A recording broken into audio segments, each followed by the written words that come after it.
Welcome to my channel. ನಮ್ಮ ಚಾನಲ್ಗೆ subscribe ಮಾಡ್ಕೊಳ್ಳಿ. ಭಾಗ್ಯಲಕ್ಷ್ಮಿ ಶುಕ್ರವಾರದ ಪೂರ್ತಿ ಸಂಚಿಕೆಯಲ್ಲಿ ಏನಾಗುತ್ತೆ ಅಂತ ಈ ವಿಡಿಯೋದಲ್ಲಿ ನೋಡೋಣ. ಹೋಟೆಲ್ ಅವರೆಲ್ಲ ಶ್ರೇಷ್ಠ ಮತ್ತು ತಾಂಡವ್ಗೆ ಬೈತಾ ಇರ್ತಾರೆ. ಸರ್ ಇವ್ರಿಗೆ ಈಗಾಗಲೇ ಮದುವೆ ಆಗಿದೆ ಅಂತ ಹೋಟೆಲಲ್ಲಿ ಕೆಲಸ ಮಾಡೋರು ಹೇಳ್ತಾರೆ. ಏನ್ರಿ ಹೇಳ್ತಿದ್ದೀರಾ ಅಂದಾಗ, ಹೌದು ಸರ್, ರಾತ್ರಿ ಇವರೇ ಹೇಳಿದ್ದು ನನ್ನ ಹೆಂಡತಿ ಮನೇಲಿದ್ದಾಳೆ, ಆದರೆ ಅವಳು ಏನಿದ್ರು ಯಾವತ್ತಿದ್ರು ಕೆಲಸ ಮಾಡೋಕೆ ಅಷ್ಟೇನೆ, ಆದರೆ ನನಗೆ ಮಾತ್ರ ಇಷ್ಟ ಇಲ್ಲ, ನನಗೆ ಇಷ್ಟ ಇಲ್ಲದೆ ಮದುವೆ ಆಗಿರೋದು, ಆದರೆ ಇವಳು ನಂಗೆ ತುಂಬಾ ಇಷ್ಟ ಆಗಿರೋದು, ನಾನು ಮುಂದೆ ಮದುವೆ ಆಗಂತ ಹುಡುಗಿ ಅಂತ ಇವ್ರ ಬಗ್ಗೆ ಮಾತಾಡ್ತಿದ್ರು. ಇವ್ರಿಗೆ ಮದುವೆ ಆಗಿದ್ದಾರೆ, ಮನೇಲಿ ಹೆಂಡತಿ ಇದ್ದಾರೆ ಅಂತ ಹೋಟೆಲ್ನಲ್ಲಿ ಕೆಲಸ ಮಾಡೋರು ಹೇಳಿದ ತಕ್ಷಣ, ಏನ್ರಿ ಈ ಥರ ಮೋಸ ಮಾಡಿದ್ದೀರಾ, ಅಲ್ಲ ಮನೇಲಿ ಹೆಂಡತಿ ಇದ್ರೂ ಕೂಡ ಈ ಥರ ಮೋಸ ಮಾಡೋಕ್ಕೆ ನಾಚಿಕೆ ಆಗಲ್ವಾ ನಿಮಗೆ ಅಂತ ಬೈತಾ ಇರ್ತಾರೆ. ಆಗ ಸಹನಾ, ಹೌದು ಸರ್, ನನಗೆ ಅನುಮಾನ ಇತ್ತು ಇವ್ರು ಬಂದಾಗಲೇ ಈ ಅಂಕಲ್ ಪಟಾಯಿಸ್ಕೊಂಡು ಬಂದಿದ್ದಾರೆ ಅಂತ, ಈಗ ಅರ್ಥ ಆಗ್ತಿದೆ ನನಗೆ, ನಾಚಿಕೆ ಆಗಬೇಕು ಅಂತ ಸಹನಾ ಬೈತಿರ್ತಾಳೆ. ಸಹನಾ, ನೀವೇನು ಯೋಚನೆ ಮಾಡಬೇಡಿ, ಇವ್ರ ಬಗ್ಗೆ ನಾನು ನೋಡ್ಕೋತೀನಿ, ನೀವು ಆರಾಮಾಗಿ ಹೋಗಿ ಬನ್ನಿ, ನೀವು ನಿಮ್ಮ ಕೆಲಸ ಇರುತ್ತೆ ಬೇರೆ ಏನಾದರೂ, ನಾನು ಇವ್ರನ್ನ ನೋಡ್ಕೋತೀನಿ ಅಂತ ಹೋಟೆಲ್ ಅವರು ಸಹನಾನ ಕಳಿಸ್ತಾರೆ. ಯಾಕ್ರಿ ಹೀಗೆ ಮಾಡಿದ್ರಿ ಅಂತ ಎಲ್ಲರೂ ತಾಂಡವ್ ಮತ್ತು ಶ್ರೇಷ್ಠನ ಬೈತಾ ಇರಬೇಕಾದ್ರೆ ತಾಂಡವ್ ಮತ್ತು ಶ್ರೇಷ್ಠ ಇಬ್ಬರು ಕೂಡ ಟೆನ್ಷನ್ ಮಾಡ್ಕೊಂಡು ಏನು ಹೇಳೋದು ಅಂತ ಯೋಚನೆ ಮಾಡ್ತಿರ್ತಾರೆ. ಹಾಗೆ ಇಲ್ಲಿ ಕುಸುಮ ಮಲಗಿರ್ಬೇಕಾದ್ರೆ ಭಾಗ್ಯ ಮನೆ ಬಿಟ್ಟು ಹೋಗ್ತಾ ಇರ್ತಾಳೆ. ಭಾಗ್ಯ ಹೋಗ್ಬೇಡ ಕಣೆ, ದಯವಿಟ್ಟು ಅರ್ಥ ಮಾಡ್ಕೋ, ಹೋಗ್ಬೇಡ ಅಂತ ಕೇಳ್ಕೊತಾ ಇರ್ತಾರೆ. ಆದರೂ ಕೂಡ ಭಾಗ್ಯ ಮನೆ ಬಿಟ್ಟು ಹೊರಟೋಗ್ತಾರೆ. ಆಗ ಬಾಬಾ ಬಂದು ನಿಂತ್ಕೊಂಡು ಹೇಳಿದ್ನಲ್ಲ, ಸತ್ಯ ಯಾವತ್ತಿದ್ರು ಒಂದಲ್ಲ ಒಂದಿನ ಗೊತ್ತಾಗುತ್ತೆ ಅಂತ, ಹಾಗೆ ಗೊತ್ತಾಯ್ತು ನೋಡು ಅಂತ ಬಾಬಾ ನಗ್ತಿರ್ತಾರೆ. ಆಗ ಕನಸಿಂದ ಎಚ್ಚರ ಆಗುತ್ತೆ ಕುಸುಮಂಗೆ. ಭಾಗ್ಯ ಹೋಗ್ಬೇಡ ಭಾಗ್ಯ ಅಂತ ಓಡೋಗ್ತಾ ಇರ್ತಾರೆ. ಏನಾಯ್ತು ಕುಸುಮ, ಆರಾಮಾಗಿರೋ, ಏನೂ ಆಗಿಲ್ಲ, ಯಾಕೆ ಇಷ್ಟೊಂದು ಟೆನ್ಷನ್ ಮಾಡ್ಕೋತಿದ್ಯಾ ಅಂತ ಧರ್ಮ ಹೇಳ್ತಾರೆ. ಅತ್ತೆ ನೀರು ಕುಡೀರಿ, ಈ ಥರ ಟೆನ್ಷನ್ ಮಾಡ್ಕೋಬೇಡಿ, ಡಾಕ್ಟರ್ ಹೇಳಿಲ್ವಾ ನಿಮಗೆ ಅಂತ ಪೂಜಾ ಹೇಳ್ತಿರ್ತಾಳೆ. ಹೌದು, ಏನಾಯ್ತು ಈಗ, ಯಾಕೆ ಈ ಥರ ಆಡ್ತಿದ್ದೀರಾ, ಭಾಗ್ಯ ಇನ್ನೂ ಬಂದಿಲ್ಲ ಅಂತ ಸುಂದ್ರಿ ಹೇಳಿದಾಗ, ಇಲ್ಲ ಭಾಗ್ಯ ಬಂದಿದ್ದಾಳೆ, ಅವಳು ಎಲ್ಲಿ, ಅವಳನ್ನ ನೋಡಬೇಕು ಅಂದಾಗ, ಭಾಗ್ಯ ಎಲ್ಲಿದ್ದಾಳೆ ಕುಸುಮ, ಅವಳು ಇಲ್ಲ, ಅವಳು ಇನ್ನೂ ಬಂದಿಲ್ಲ ಕೆಲಸದಿಂದ ಅಂದಾಗ, ಇನ್ನೂ ಬಂದಿಲ್ವಾ, ಅವಳು ಇಷ್ಟೊತ್ತಿಗಾಗಲೇ ಬರಬೇಕಾಗಿತ್ತು, ಇನ್ನೂ ಬಂದಿಲ್ಲ ಅಂದರೆ ಏನೋ ತೊಂದರೆ ಆಗಿದೆ ಅಂತ ಫೋನ್ ಮಾಡು, ಸ್ವಿಚ್ ಆಫ್ ಆಗಿದೆ ಅವಳದು ಅಂತ ಟೆನ್ಷನ್ ಮಾಡ್ಕೊಂಡಿರ್ತಾರೆ ಕುಸುಮ. ಆಗ ಇಲ್ಲ ಅತ್ತೆ, ನಿನ್ನೆ ರಾತ್ರಿ ನಾನು ಫೋನ್ ಮಾಡಿದ್ದೆ, ನೀವು ದೇವಸ್ಥಾನಕ್ಕೆ ಹೋಗಿದ್ರಲ್ಲ, ಆಗ ಭಾಗ್ಯಕ್ಕ ಮಾತಾಡಿದ್ಲು, ನಾಳೆ ಈಗಷ್ಟೇ ಬೆಳಗ್ಗೆ ಆಗಿದೆ, ಇನ್ನೇನು ಬರ್ತಾಳೆ ಬಿಡಿ, ಯಾಕೆ ಇಷ್ಟೊಂದು ಟೆನ್ಷನ್ ಮಾಡ್ಕೊಂಡಿರ್ತೀರಾ, ಯಾವುದೋ ಗಡಿ ಬಿಡಿಲಿ ಫೋನ್ನ ಚಾರ್ಜ್ ಹಾಕೋದು ಮರ್ತಿರ್ತಾರೆ ಅಂತ ಪೂಜಾ ಮತ್ತು ಸುಂದರಿ ಹೇಳ್ತಾರೆ. ಇಲ್ಲ, ನನಗೆ ಯಾಕೋ ಭಯ ಆಗ್ತಿದೆ, ಭಾಗ್ಯ ಮನೆ ಬಿಟ್ಟು ಹೋಗೋ ಥರ ಕನಸು ಪದೇ ಪದೇ ಬರ್ತಿದೆ, ನನಗೆ ಯಾಕೋ ಭಯ ಆಗ್ತಿದೆ ತುಂಬ, ಅವಳು ನೋಡೋವರೆಗೂ ಅವಳ ಜೊತೆ ಮಾತಾಡೋವರೆಗೂ ನಂಗೆ ಸಮಾಧಾನ ಇಲ್ಲ ಅಂತ ಕುಸುಮ ಹೇಳ್ತಾರೆ. ಅತ್ತೆ ಯಾಕೆ ಈ ಥರ ಆಡ್ತಿದ್ದೀರಾ, ನೀವು ರೆಸ್ಟ್ ಮಾಡಬೇಕು, ಈ ಥರ ಎಲ್ಲ ಆಡಿದ್ರೆ ನಿಜವಾಗ್ಲೂ ಹುಷಾರಾಗೋದಿಲ್ಲ, ಡಾಕ್ಟರ್ ಟೆನ್ಷನ್ ಮಾಡ್ಕೋಬಾರ್ದು ಅಂತ ಹೇಳಿದ್ದಾರೆ ಅಂತ ಪೂಜಾ ಹೇಳ್ತಾಳೆ. ಹೌದು, ಆದರೆ ಏನು ಮಾಡೋದು, ನನ್ನ ಮಗ ಮತ್ತು ಸೊಸೆ ಎಲ್ಲಿ ದೂರ ಆಗ್ತಾರೋ, ಹಾಗೆ ಅವ್ರ ಸಂಸಾರ ಎಲ್ಲಿ ಹಾಳಾಗ್ಬಿಡುತ್ತೋ ಅಂತ ನನಗೆ ಅದೇ ಭಯ ಆಗ್ತಿರೋದು ಅಂತ ಕುಸುಮ ಹೇಳಿದಾಗ, ಅದಕ್ಕೆಲ್ಲ ಹೆದರ್ಕೋಬೇಡಿ, ಭಾಗ್ಯ ಯಾವತ್ತೂ ನಿಮ್ಮನ್ನ ಬಿಟ್ಟು ಹೋಗೋದಿಲ್ಲ, ಭಾಗ್ಯ ಇನ್ನೇನು ಸ್ವಲ್ಪ ಹೊತ್ತಲ್ಲೇ ಬಂದುಬಿಡ್ತಾಳೆ, ಇನ್ನು ಗುಂಡಣ್ಣ ಮತ್ತು ತನ್ವಿನ ಸ್ಕೂಲಿಗೆ ಕಳಿಸ್ಬೇಕು, ಎಲ್ಲ ರೆಡಿ ಮಾಡಬೇಕು, ತಿಂಡಿನ ನಾವು ಹೋಗ್ತೀವಿ, ನೀವು ಆರಾಮಾಗಿ ರೆಸ್ಟ್ ಮಾಡಿ ಅಂತ ಸುಂದ್ರಿ ಪೂಜಾನ ಕರ್ಕೊಂಡು ಹೋಗ್ತಾರೆ. ಶ್ರೇಷ್ಠ ಮತ್ತು ತಾಂಡವ್ ಇಬ್ಬರಿಗೂ ಬೈತಾ ಇರ್ತಾರೆ ಹೋಟೆಲ್ ಓನರ್, ಇವಾಗ ಏನಾಯಿತು ಅಂತ ಹೀಗಾಡ್ತಿದ್ದೀರಾ, ನಾವಿಬ್ಬರು ಮದುವೆ ಆಗ್ತೀವಿ, ಮುಂದೆ ಒಂದಿನ ಮದುವೆ ಆಗೇ ಆಗ್ತೀವಿ, ಪ್ರೀತಿಸ್ತಾ ಇದ್ದೀವಿ, ಅದಕ್ಕೆ ಬಂದಿದ್ದೀವಿ, ಅದರಲ್ಲಿ ಏನು ತಪ್ಪಿದೆ, ಮುಂದೆ ಮದುವೆ ಆಗೋರು ಅಂದರೆ ಏನು ವ್ಯತ್ಯಾಸ ಆಗುತ್ತೆ ಅಂತ ಕೋಪ ಮಾಡ್ಕೊಂಡು ಶ್ರೇಷ್ಠ ಹೇಳ್ತಾಳೆ.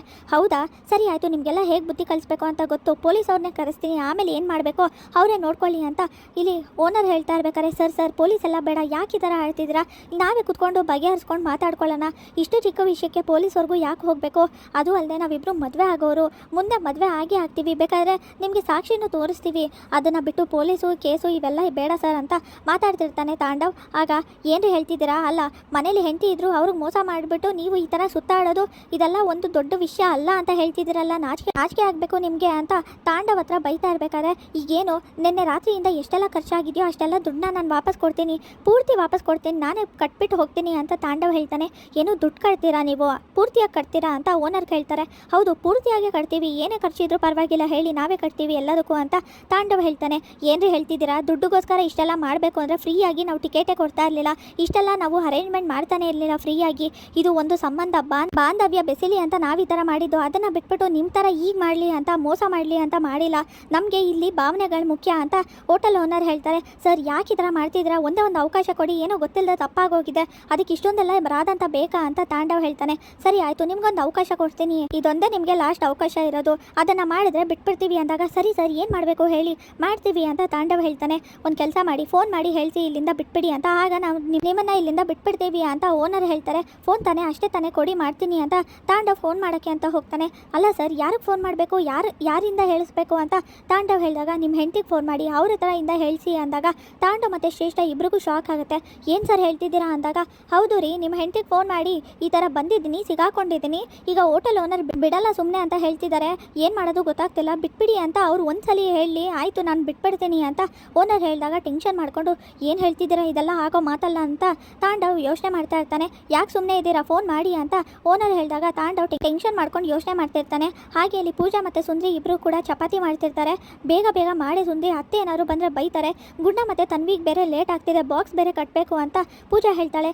ಸರಿಯಾಗಿ ಮಾಡಿ ಚಪಾತಿನ, ಅತ್ತೆ ಏನಾದ್ರು ನೋಡಿದ್ರೆ ಮುಗ್ದೆ ಹೋಯ್ತು, ಆಮೇಲೆ ಬೈತಾರೆ, ಇದೇನು ಹೀಗೆ ಮಾಡಿದ್ದೀರಾ ಅಂತ, ಕಲ್ ಥರ ಇದೆಯಲ್ಲೇ ಚಪಾತಿ ಅಂತ ಮಾತಾಡ್ತಿರ್ತಾಳೆ ಪೂಜಾ. ಅಯ್ಯೋ ಕರೆಕ್ಟಾಗಿ ಮಾಡ್ತಾ ಇದ್ದೀನಿ, ಸುಮ್ಮನೆ ಇರು ಪೂಜಾದೇವಿ, ನನಗೆ ಹೇಗೆ ಬರುತ್ತೋ ಹಾಗೆ ಮಾಡ್ತೀನಿ ಅಂತ ಚಪಾತಿ ಮಾಡಿ ಕೊಡ್ತಾರೆ. ಹಾಗೆ ಅಲ್ಲಿ ಗುಂಡ ಮತ್ತು ತನ್ವಿಗೆ ಕೊಟ್ಟಿದ ತಕ್ಷಣ ತಗೊಳ್ಳಿ ಇಬ್ಬರು ಊಟ ಮಾಡಿ ಬೇಗ ರೆಡಿಯಾಗಿ ಅಂದಾಗ, ಅಯ್ಯೋ ಪ್ಲೇಟ್ ಕೂಡ ತಂದಿಲ್ಲ, ಇದೇ ನಾವು ಹಾಕೊಳ್ಳೋದು, ಪ್ಲೇಟ್ ತೊಗೊಂಡು ಬಾ ಚಿಕ್ಕಿ ಅಂತ ಪೂಜಾ ಹತ್ರ ಗುಂಡ ಹೇಳ್ತಾನೆ.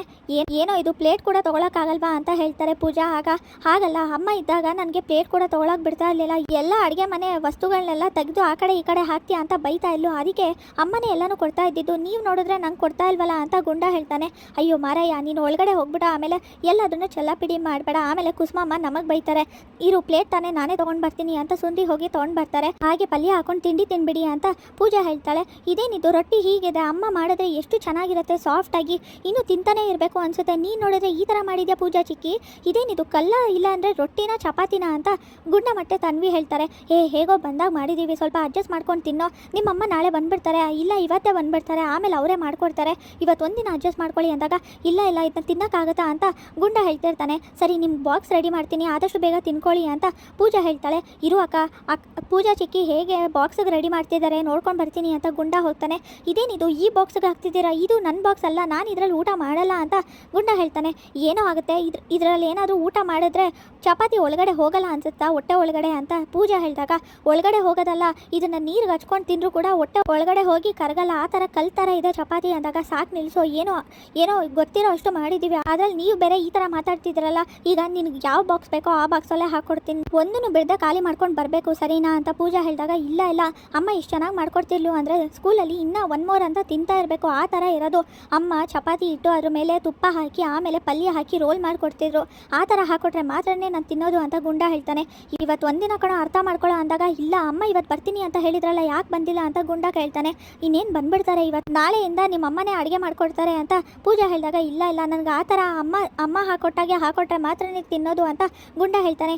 ಏನದು ನಿಮ್ಮ ಜಗಳ ಅಂತ ಕುಸುಮ ಬಂದು ಕೇಳಿದಾಗ, ನೋಡಿ ಅಜ್ಜಿ ಇದನ್ನ ತಿನ್ನೋಕ್ಕಾಗತ್ತಾ, ಹೇಗಿದೆ ಚಪಾತಿ ಅಂದಾಗ, ಏನೇ ಇದು ಸುಂದ್ರಿ ಮತ್ತು ಪೂಜಾ ಹೀಗೆ ಮಾಡಿದ್ದೀರಾ, ಅಯ್ಯೋ ದೇವ್ರೆ ಹೋಗಲಿ ಬಿಡಿ, ಭಾಗ್ಯ ಇಲ್ಲ ಅಂದರೆ ಯಾವ ಕೆಲಸನೂ ಆಗೋದಿಲ್ಲ, ಸರಿ ನೀವಿಬ್ಬರು ಹೋಗಿ ರೆಡಿಯಾಗಿ ಬನ್ನಿ, ಅಷ್ಟರಲ್ಲಿ ನಾನು ಉಪ್ಪಿಟ್ಟು ಮಾಡ್ತೀನಿ, ಆಮೇಲೆ ತಿನ್ಕೊಂಡು ಸ್ಕೂಲ್ಗೆ ಹೋಗಿ ಅಂತ ಕುಸುಮ ಹೇಳ್ತಾರೆ. ಅಯ್ಯೋ ಅತ್ತೆ ನಿಜವಾಗ್ಲೂ ಇದನ್ನ ಒಂದಿನ ಮಾಡೋಕ್ಕೆ ಕಷ್ಟ ಆಗ್ತಿದೆ, ಪಾಪ ಭಾಗ್ಯಕ್ಕ ಇದನ್ನೆಲ್ಲ ಹೇಗೆ ಮಾಡ್ತಿದ್ರೋ ಏನೋ ಅಂತ ಪೂಜಾ ಮತ್ತು ಸುಂದ್ರಿ ಹೇಳಿದಾಗ, ಹೇಗೆ ಮಾಡ್ತಿದ್ಲೋ ಏನೋ, ಅವಳು ಇನ್ನೂ ಬಂದಿಲ್ಲ, ಅವಳು ಯಾವಾಗ ಬರ್ತಾಳೋ ಅಂತ ಕಾಯ್ತಾ ಇದ್ದೀನಿ ಅಂತ ಕುಸುಮ ಯೋಚನೆ ಮಾಡ್ತಿರ್ತಾರೆ. ಹಾಗೆ ಇಲ್ಲಿ ಭಾಗ್ಯ ವಾಪಸ್ ಮನೆಗೆ ಬಂದು, ಈ ಮನೆ ಒಳಗಡೆ ಇವತ್ತು ಹೋಗ್ತೀನಿ, ಆದರೆ ಮತ್ತೆ ವಾಪಸ್ ಬರ್ತೀನಿ, ಇವತ್ತು ಋಣ ತೀರ್ತು ಅಂತ ಅಂದ್ಕೊಂಡು ಭಾಗ್ಯ ಮನೆ ಒಳಗಡೆ ಹೋಗ್ತಾಳೆ. ಒಳಗಡೆ ಹೋಗಿದ ತಕ್ಷಣ ಭಾಗ್ಯಕ್ಕ ಬಂದ್ಲು ಅಂತ ಹೇಳಿದಾಗ ತುಂಬಾ ಖುಷಿಯಿಂದ ಕುಸುಮ ಓಡೋಗಿ ತಪ್ಕೋತಾರೆ. ಭಾಗ್ಯ ಇಲ್ಲಿ ಬೇಜಾರಿಂದ ನಿಂತಿರ್ತಾಳೆ. ಇಲ್ಲಿಗೆ ಶುಕ್ರವಾರದ ಪೂರ್ತಿ ಸಂಚಿಕೆ ವಿಡಿಯೋ ಮುಕ್ತಾಯವಾಗಿದೆ. ಈ ವಿಡಿಯೋ ಇಷ್ಟವಾಗಿದೆ ಲೈಕ್ ಮಾಡಿ, ಶೇರ್ ಮಾಡಿ, ಕಮೆಂಟ್ ಮಾಡಿ, ಹಾಗೆ ಸಬ್ಸ್ಕ್ರೈಬ್ ಮಾಡಿ.